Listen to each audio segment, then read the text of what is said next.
Episode 15. Selamat pagi, Ra. Mama sedang menggoreng sosis saat aku menuruni anak tangga. Mama tertawa kecil. Wah, ini rekor baru kamu bangun pagi. Jam segini malah sudah siap berangkat sekolah. Pagi, Ma. Aku menjawab pendek. Menarik kursi, meletakkan tas. Tidur nyenyak, Ra. Perhatian Mama kembali ke wajan. Tidak menunggu jawabanku. Hujan deras malam selalu bikin tidur nyenyak loh. Aku menghela nafas pelan, menatap punggung Mama yang asik meneruskan menyiapkan sarapan. Sebenarnya aku tidak bisa tidur tadi malam. Siapa yang bisa tidur nyenyak setelah tiba-tiba ada sosok tinggi kurus berdiri di dalam cermin kamar kalian? Bicara panjang lebar tentang hal itu, yang aku tidak mengerti, penuh misteri. Belum lagi si hitam. Itu yang paling susah membuatku tidur. Tidak peduli seberapa manjur suara hujan mampu menina-bobokkan. Bagaimana kalian akan tidur jika di atas kasur meringkuk kucing kesayangan kalian, yang ternyata selama ini tidak terlihat oleh siapapun, dan yang ternyata bisa menembus cermin. Dan itu belum cukup. Kucing itu ternyata juga memata-matai kalian selama 6 tahun terakhir. Itu mimpi buruk yang nyata. Meskipun si hitam sebenarnya terlihat biasa-biasa saja, dia menatapku dengan bola mata bundar bercahaya. Manja menempelkan badannya dengan bulu tebal ke betis. Meringkuk tidur. Setengah jam sejak sosok tinggi kurus itu pergi, situasi ganjil di kamarku masih tersisa pekat. Aku menatap si hitam dengan kepala sesak oleh pikiran. Sikapku jelas berbeda kalau si hitam hanya minggat karena naksir kucing tetangga. Tanganku gemetar berusaha menyentuh kepala si hitam. Kucing itu mengeong, menatapku. Sama persis seperti kelakuan kucing kesayanganku selama ini. Aku terdiam. Lihatlah, si hitam amat nyata. Sama nyatanya dengan si putih yang sejak tadi terus tidur. Tidak merasa terganggu dengan keributan. Aku menggigit bibir. Bagaimana mungkin si hitam makhluk lain? Bagaimana mungkin matanya yang indah itu ternyata mengawasiku selama ini? Bagaimana mungkin dia kucing paling aneh sedunia? Bukan hanya karena tidak ada yang melihatnya, tapi boleh jadi dia juga punya rencana-rencana di gelap kepalanya. Melaporkan kepada dunia lain. Laura, kok malah melamun? Mama menumpahkan sosis goreng ke piring di atas meja. Pagi-pagi sudah melamun. Itu tidak baik untuk anak gadis. Aku menggeleng, tersenyum kecut. Papa semalam baru pulang jam 10, larut sekali. Mama memberitahuku, yang aku juga sudah tahu. Pekerjaan kantor papa semakin menumpuk, seperti biasa, sibuk berat. Hanya itu penjelasan mama. Aku mengangguk. Mama senang, 2 hari terakhir kamu selalu siap sekolah sebelum papa berangkat. Jadi mama tidak perlu teriak-teriak membangunkanmu. Mama menatapku, tersenyum. Tangannya masih memegang wajan kosong. Kita semua harus mendukung papa pada masa-masa sibuknya. Iya, Ma. Aku menjawab pendek. Kamu mau sarapan duluan? Nanti saja, Ma. Tunggu papa turun. Mama mengangguk.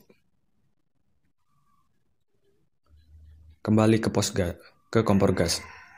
Melanjutkan aktivitas masak-memasaknya.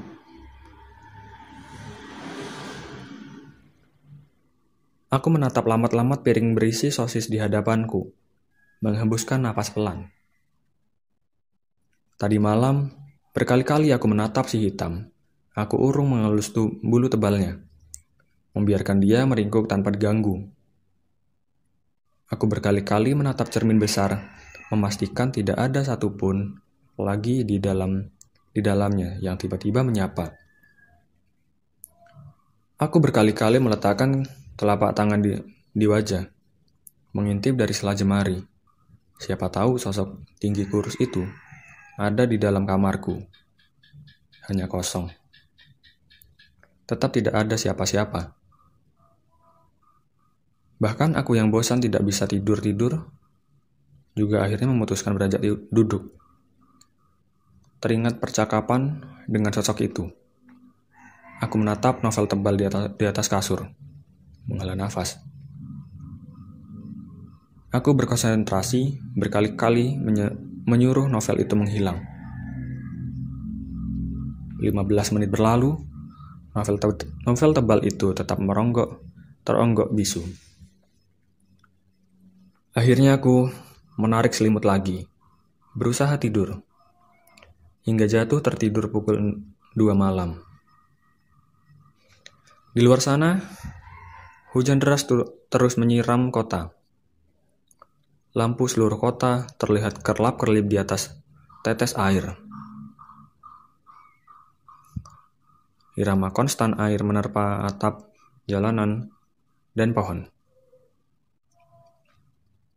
Aku terbangun mendengar kesibukan mama di dapur. Melihat jam di dinding, pukul 5. Rasanya baru sebentar sekali aku tidur. Aku memutuskan turun dari ranjang, memulai aktivitas pagi. Di luar hujan sudah reda, masih gelap, menyisakan halaman rumput yang basah. Si putih mengeong riang, menyapa.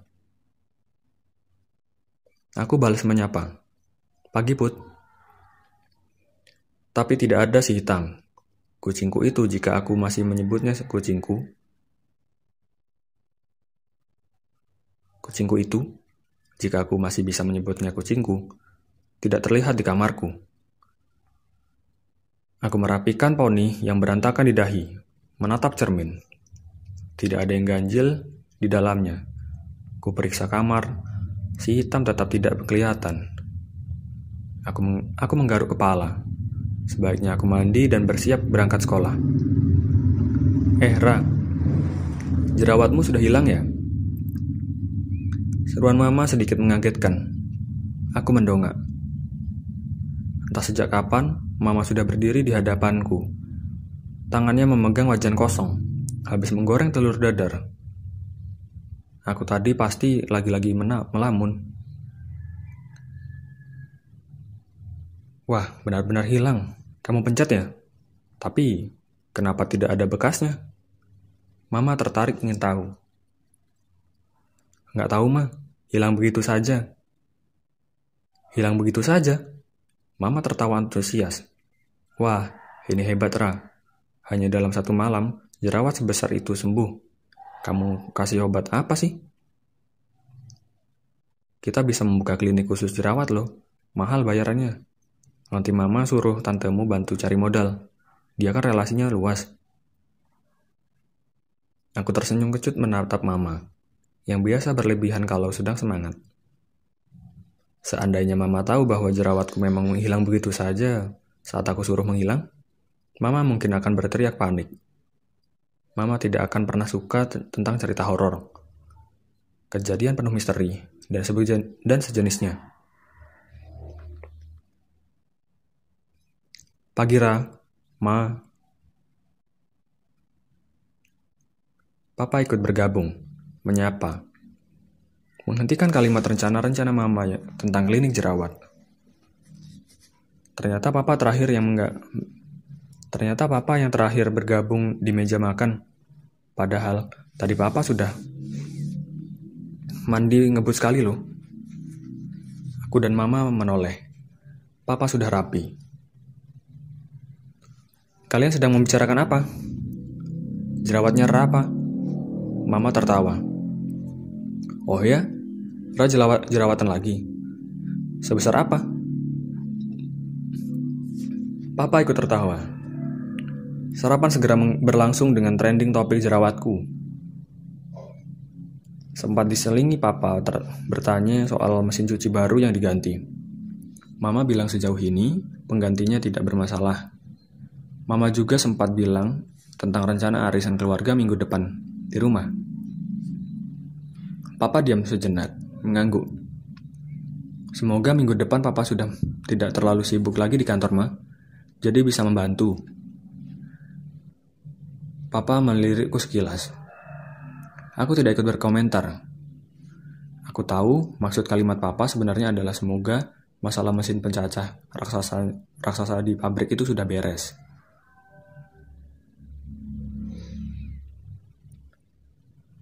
15 menit sarapan usai. Aku berpamitan pada mama. Duduk rapi di kursi mobil di samping papa. Papa mengemudikan mobil melewati jalanan yang masih sepi. Baru pukul 6, itu berarti jangan-jangan aku orang pertama yang tiba di sekolah. Bagaimana sekolah, Murah? Papa bertanya. Di depan sedang lampu merah. Seperti biasa, Pak. Aku menjawab pendek, menatap langit yang mendung. Ribuan burung melayang-layang terbang memenuhi atas kota. Sepertinya selama ini aku mengabaikan pemandangan itu. Kamu tidak punya sesuatu yang seru yang hendak kamu ceritakan kepada Papa? Papa menoleh, mengedipkan mata. Timer lampu merah masih lama. Selain soal jerawat loh. Tidak ada, Pak. Aku menggeleng. Sungguhan tidak ada? Papa tetap antusias. Aku menggeleng lagi. Aku tahu, Papa sedang mencari topik pembicaraan, lantas memberikan nasihat yang menyambung dengan topik itu. Menasihati putrinya. Papa kembali memperhatikan jalan. Aku menatap jalanan dari balik jendela. Teringat percakapan dengan sosok tinggi kurus itu tadi malam. Itu benar. Bertahun-tahun aku mampu menyimpan rahasia itu sendirian. Tidak bocor sedikit pun. Tidak tampias satu tetes pun. Aku tidak pernah membicarakan kepada papa dan mama. Mereka dengan sendirinya terbiasa. Selalu punya penjelasan sederhana setiap melihat hal ganjil di rumah kami. Aku yang tiba-tiba muncul, aku yang tiba-tiba tidak ada di sekitar mereka, bahkan tentang kucingku. Mereka selalu bilang si hitam atau si putih, bukan si putih dan si hitam. Papa minta maaf ya, Ra. Minta maaf apa, Pak? Aku menoleh ke depan. Lampu merah berikutnya. Hari-hari ini Papa jadi jarang memperhatikan kamu, mengajak ngobrol. Tidak ada makan malam bersama, sarapan juga serba cepat. Papa cemas, kemungkinan Sabtu Minggu ini, Papa juga harus lembur di kantor. Rencana weekend kita batal. Aku mengangguk soal itu ternyata. Tidak apa-apa kok, Pak. Ra paham. Kan demi memenangkan hati pemilik perusahaan. Papa ikut tertawa pelan.